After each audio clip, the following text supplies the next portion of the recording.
समस्त भाई भौणी मान को नमस्कार।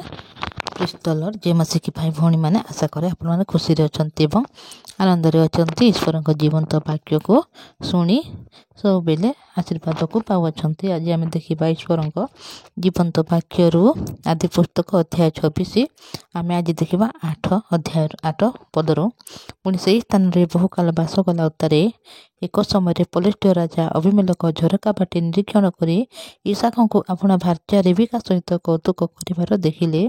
देखंतु आम यार प्रथम जो वीडियो होता से आम देखी कि इसहाक जिते बेले निज देश को जीवाई चाहूँगी से समय परमेश्वर कहते कि तुम्हें एठारे बास कर कारण यही देश को आम तुम अधीन देवा आम जहाँ तुम पिता अब्राहम को सहित आम प्रतिज्ञा करथिले।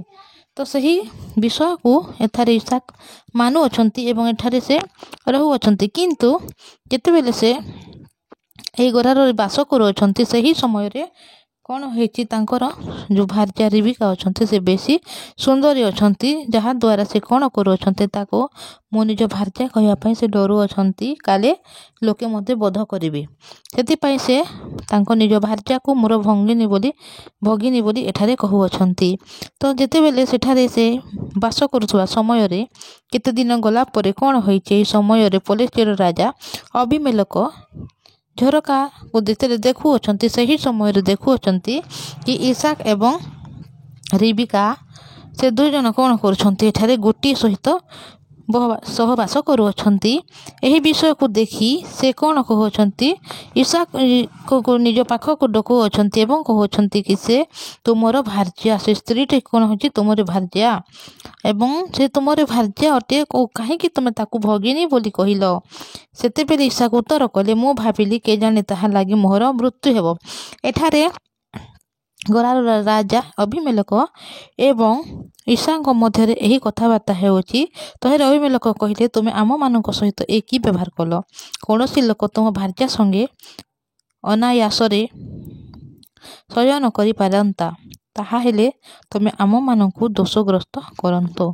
देखो भाई भौणी माने ए विषय को आम देखुअछु केउटी जगार जोटी गोटे स्वामी एवं स्त्री अछंती एवं से गोटे जगार रहू अछंती प्रवासी होंतु बा निज गाँव लोक होंतु सही समय कहीं मध्य ताकू कहीं मध्य नजर करिवे नहीं कारण से माने जानी अछंती कि से होउछंती तांकर पत्नी और से होउछंती तांकर पति किंतु जेतेले जने जानी अच्छी जे से होउछि तांकर भगिनी से होउछि तार भ्राता कहले कारण से होउछि तार भौणी जहा द्वारा जो लोक भी देखिबो ताको पसंद करिवो एवं ताको विवाह करबा पई मध्य चाहिबो एवं ता सहित कुव्यवहार मध्य करि पारिबो कारण से होउछि तार भगिनी यह भावी सेति पई भाई भौणी माने एठारे इसहाक एठारे एमिति करि अछंती कि निज भार्या को से भगिनी बोली कहि अछंती जहा द्वारा अभिमेलेक एठारे कहू अछंती कि जदि केही ता सहित जदि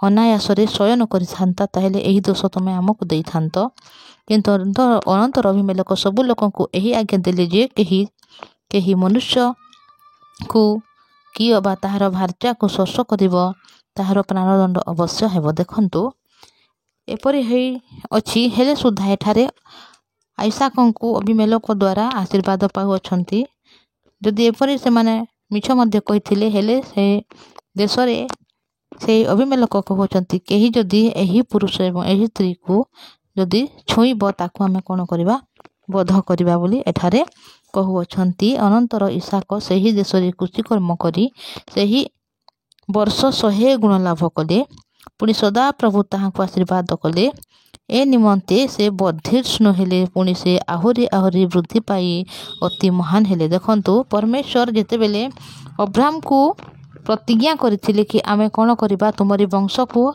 आकाशर तारागण परि एवं समुद्रर बाली परि बढ़ाइबा एवं महान करिबा एवं तुमे जो जगार बास करिवो से लोक माननकु से देश को आमे तुम अधीन रे देबा बोली कहिथिले। अब्राहम द्वारा जिते प्रतिज्ञा दे अछंती से प्रतिज्ञा को ईश्वर निजे एठारे कोन करू अछंती पूर्ण करू अछंती कारण एठारे इसहाक जेतेले निज भार्या को निज भगिनी बोली कही अछि हेले सुधा अभिमेलेक केवे सुधा ताको कोनोसी विषय दंड देउ नाहंती बरं परमेश्वर जेतेबेले ଇସାକଙ୍କ ସହିତ ଅଛନ୍ତି ତଦ୍ୱାରା ପରମେଶ୍ୱର ଏଠାରେ ମଧ୍ୟ ଇସାକଙ୍କୁ ଆଶୀର୍ବାଦ ଦେଉଅଛନ୍ତି ସେହି ଅଭିମେଲେକଙ୍କ ଦ୍ୱାରା। ଯେତେବେଳେ ଇସାକ ଏଠାରେ କୃଷିକର୍ମ କରୁଅଛନ୍ତି ସେ 100 ଗୁଣ ଲାଭ କରିଅଛନ୍ତି ଏବଂ ବର୍ଦ୍ଧିଷ୍ଣୁ ହୋଇ ସେ କ'ଣ କରୁଅଛନ୍ତି ଅତି ମହାନ ହେଉଅଛନ୍ତି ଏବଂ ତାହାଙ୍କ ମେଷଧନ ଗୋଧନ ପୁଣି ଅନେକ ଦାସ ଦାସୀ ହେଲେ। ତେଣୁ ସେ ପଲେଷ୍ଟୀୟ ଲୋକମାନେ ତାଙ୍କ ପ୍ରତି ଈର୍ଷା କରିବାକୁ ଲାଗିଲେ। ଦେଖନ୍ତୁ ଏଠାରେ ଯେତେବେଳେ ଇସାକ ମହାନ ହେଉଅଛନ୍ତି ଏବଂ ତାଙ୍କର ଗୋଧନ ମେଷଧନ ସମସ୍ତ ବିଷୟ ଦାସ ଦାସୀମାନେ ବେଶୀ ପରିମାଣରେ ବଢ଼ିବାକୁ ଲାଗୁଅଛନ୍ତି। ତ ଏହି ପଲେଷ୍ଟୀୟରେ ବାସ କରୁଥିବା ପ୍ରତ୍ୟେକ ଲୋକମାନେ ତାକୁ ଈର୍ଷା କରିବା ପାଇଁ ଲାଗୁଅଛନ୍ତି। ଏଣୁ ତାଙ୍କର ପିତା ଅବ୍ରାହମଙ୍କ ସମୟରେ ତାଙ୍କ ପିତାଙ୍କ ଦାସମାନେ ଯେଉଁ ଯେଉଁ କୂପ ଖୋଲିଥିଲେ ପଲେଷ୍ଟୀୟ ଲୋକମାନେ ମୃତ୍ତିକା ଦ୍ୱାରା ସେ ସବୁ ପୋତି ପକାଇଲେ। ଏଠାରେ ଅବ୍ରାହମଙ୍କ ସମୟରେ ଯେତେବେଳେ କୂପ ଖନନ କରାଯାଇଥିଲା ସେହି କୂପମାନଙ୍କୁ ପଲେଷ୍ଟୀୟର ଲୋକମାନେ ମାଟି ଦ୍ୱାରା ତାକୁ କ'ଣ କରୁଅଛନ୍ତି ପୋତୁଅଛନ୍ତି। ଅନନ୍ତର ଅଭିମେଲେକ ଇସାକଙ୍କୁ କହିଲେ ତୁମେ ଆମମାନଙ୍କ ନିକଟରୁ ପ୍ରସ୍ଥାନ କର ଯେହେତୁ ତୁମେ ଆମମାନଙ୍କ ଠାରୁ ଅଧିକ ବଳବାନ ହୋଇଅଛ। ଏଠାରେ ଅଭିମେଲେକ ନିଜେ ଇସାକଙ୍କୁ ଡାକି କହୁଅଛନ୍ତି କି ତୁମେ ଏଠାରେ ରୁହ ନାହିଁ କାରଣ ତୁମେ ଆମ ସମସ୍ତଙ୍କ ଠାରୁ କ'ଣ ହୋଇଅଛ ବେଶୀ ବଳବାନ ହୋଇଅଛ ଅଧିକ ବଳବାନ ହୋଇଅଛ ବୋଲି ଏଠାରେ କହୁଅଛନ୍ତି। ତହିଁରେ ଇସାକ ସେହି ସ୍ଥାନରୁ ଯାତ୍ରା କରି ଗରାରର ଉପତ୍ୟକାରେ ସ୍ତମ୍ଭ ସ୍ଥାପନ କରି ସେହିଠାରେ ବାସ କଲେ। ଯେଉଁ ସ୍ଥାନରେ ସେ ବାସ କରୁଥିଲେ ସେହି ସ୍ଥାନରୁ ବାହାରି କ'ଣ କରୁଅଛନ୍ତି ଉପତ୍ୟକାରେ ଯାଇ କ'ଣ କରୁଅଛନ୍ତି ନିଜର ସମୂହ ସେଠାରେ ସ୍ଥାପନ କରି ସେଠାରେ ଇସାକ ବାସ କରୁଅଛନ୍ତି। ଦେଖନ୍ତୁ ଭାଇ ଭଉଣୀମାନେ ଏହି ବାକ୍ୟ ଯେତେବେଳେ ଆମେ ଦେଖୁଅଛୁ ଏଠାରେ ଅବ୍ରାହମଙ୍କର ଯେଉଁ ପ୍ରତିଜ୍ଞା ପରମେଶ୍ୱର ଦେଇଥିଲେ ସେ ପ୍ରତିଜ୍ଞାକୁ ପରମେଶ୍ୱର ଇସାକଙ୍କ ଦ୍ୱାରା ପୂରଣ କରୁଅଛନ୍ତି।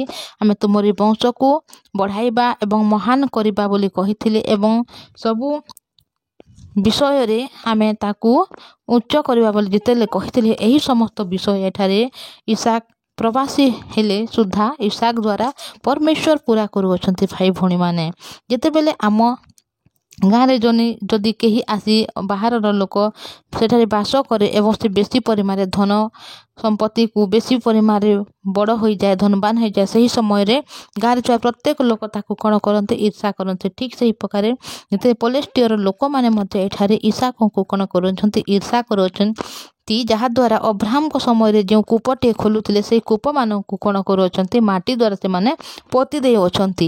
ଏହି ସମସ୍ତ ବିଷୟରେ ଯେତେବେଳେ ଅଭିମେଲେକ ଅବ୍ରାହମଙ୍କର ପୁତ୍ର ଇସାକଙ୍କୁ ସେ ଆସି ନିଜେ କହୁଅଛନ୍ତି କି ତୁମେ ଏଠାରୁ ପ୍ରସ୍ଥାନ କର ଏବଂ ସେ ପ୍ରସ୍ଥାନ କରି କ'ଣ କରୁଅଛନ୍ତି ସେ ଉପତ୍ୟକାରେ ଗରାରର ଉପତ୍ୟକାରେ ସେ କ'ଣ କରୁଛନ୍ତି ସ୍ଥାପନ କରି ସେଠାରେ ବାସ କରୁଅଛନ୍ତି। ପୁଣି ଆପଣ ପିତା ଅବ୍ରାହମଙ୍କର ବର୍ତ୍ତମାନ ସମୟରେ ଖୋଦିତ ଯେଉଁ ଯେଉଁ ସଜଳକୂପ ଅବ୍ରାହମଙ୍କ ଦ୍ୱାରା ମୃତ୍ୟୁ ଉତ୍ତାରେ ପଲେଷ୍ଟୀୟମାନେ ପୋତି ଦେଇଥିଲେ ସେ ସମସ୍ତ ଇସାକ ପୁନର୍ବାର ଖୋଲି ଆପଣ ପିତୃଦତ୍ତ ନାମ ପୁନରପି ରଖିଲେ। ଦେଖନ୍ତୁ ଏଠାରେ ଯାହା ଯାହା କୂପ ଅବ୍ରାହମଙ୍କ ସମୟରେ ଖୋଲାଯାଇଥିଲା ଏବଂ ଏହି ମଧ୍ୟମରେ ଯେତେବେଳେ ପଲେଷ୍ଟୀୟର ଲୋକମାନେ ସବୁ କୂପକୁ ବନ୍ଦ କରିଦେଇଥିଲେ ମୃତ୍ତିକା ଦ୍ୱାରା ପୋତି ଦେଇଥିଲେ ସେ ସମସ୍ତ ବିଷୟକୁ ପୁଣି ଥରେ ଇସାକ କ'ଣ କରୁଅଛନ୍ତି ଏଠାରେ ଖୋଲୁଅଛନ୍ତି ଏବଂ ସେ କ'ଣ କରୁଅଛନ୍ତି ଆଉ ଇସାକର ଦାସମାନେ ସେହି ଉପତ୍ୟକା ଖୋଲି ସ୍ରୋତବାହୀ କୂପ ପ୍ରାପ୍ତ ହେଲେ। ଏଠାରେ ସ୍ରୋତବାହୀ କୂପ ପାଇଅଛନ୍ତି ବୋଲି ଏଠାରେ ବାକ୍ୟରେ ଲେଖାଯାଇଅଛି। ତ ଆଜି ମୁଁ ଆପଣମାନଙ୍କୁ ଏତିକି କହିବି ଭାଇ ଭଉଣୀମାନେ ଆସନ୍ତୁ ଆଜି ଆମେ ପ୍ରାର୍ଥନା କରିବା। ଧନ୍ୟବାଦ ପବିତ୍ର ପରମେଶ୍ୱର ପିତା ଧନ୍ୟବାଦ କରୁଛି ପ୍ରଭୁ ଦୟା କଲ ଅନୁଗ୍ରହ ଦେଲ ତୁମରି ନିକଟକୁ ଟାଣି ଆଣିଛ ଯେତେବେଳେ ଅବ୍ରାହମକୁ ତୁମେ ପ୍ରତିଜ୍ଞା ଦେଇଥିଲ ପ୍ରଭୁ କି ଆମେ ସମସ୍ତ ବିଷୟରେ ମହାନ କରିବା ବଳବାନ କରିବା ଧନବାନ କରିବା ବୋଲି ଯେତେବେଳେ ତାଙ୍କର ପୁତ୍ର ଦ୍ୱାରା ତୁମେ ଏହି ପ୍ରତିଜ୍ଞାକୁ ପୁରା କରିଅଛ। ପବିତ୍ର ପରମେଶ୍ୱର ପିତା ମୋ ଭାଇ ଭଉଣୀମାନେ ଯେତେବେଳେ ବାକ୍ୟ ଶୁଣୁଛନ୍ତି ସେମାନଙ୍କୁ ମଧ୍ୟ ତୁମେ ପ୍ରତିଜ୍ଞା ଦେଇଅଛ କି ସେମାନଙ୍କୁ ପିତା ପରମେଶ୍ୱର ତୁମେ ସମସ୍ତଙ୍କ ଠାରୁ ମହାନ କରିବ ବଳବାନ କରିବ ବୋଲି ବହୁତ ଲୋକର ଉଦ୍ଧାର କାରଣ ଆଶୀର୍ବାଦ କାରଣ କରିଅଛ। ଧନ୍ୟବାଦ ଏହି ଭାଇ ଭଉଣୀମାନଙ୍କୁ ତୁମେ ଉନ୍ନତ କରିଅଛ ତୁମର ସ୍ୱର୍ଗ ରାଜ୍ୟ ନିମନ୍ତେ ତାକୁ ତୁମେ ୟୁଜ୍ କରୁଅଛ ସେଥିପାଇଁ ଧନ୍ୟବାଦ ପ୍ରଭୁ ତୁମର ଜୀବନ୍ତ ବାକ୍ୟକୁ ଶୁଣିବା ପାଇଁ ଆଶୀର୍ବାଦ ଦେଇଛ। ଧନ୍ୟବାଦ ଏ ପରିବାରମାନଙ୍କୁ ସମସ୍ତଙ୍କୁ ତୁମେ ସମ୍ଭାଳି ରଖ। ଧନ୍ୟବାଦ ଯୀଶୁଙ୍କ ନାମରେ ପ୍ରାର୍ଥନା ମାଗୁଛି ଆମିନ୍। ପ୍ରେଜ୍ ଦ ଲର୍ଡ ଜୟ ମସିହ।